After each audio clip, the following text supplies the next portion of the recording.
Hi there mga ka-life healers. This is Clark. And alam mo, minsan napapaisip ako habang gumaganda ang ating healthcare system, habang naging modern, digital at mas mataas ang kita ng mga pasilidad, minsan nakakalimutan natin yung mga basic. Be it a private or government-owned healthcare facility, yes, progress is good.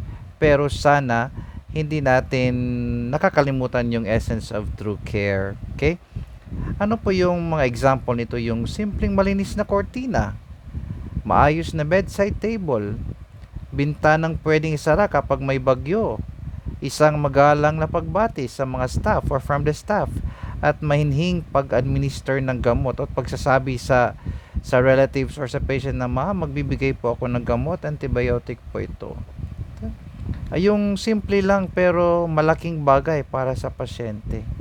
Because no matter how advanced the hospital becomes, kung hindi malinis, hindi maayos at walang malasakit, nawawala yung tunay na puso ng healthcare. Progress is not just about technology or funds. It's about people, how we treat them, how we make them feel safe, cared for, and respected.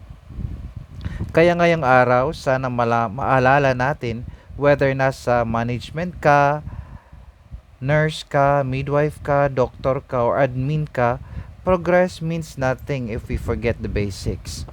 Ibalik natin ang halaga ng cleanliness, courtesy, at compassion. Kasi sa totoo lang, healing doesn't start with medicine alone. It starts with kindness, order, and genuine care. Alright, this is Clark reminding you that healthcare is not just about systems and income. It's about people always. Maraming salamat, life healers, for watching.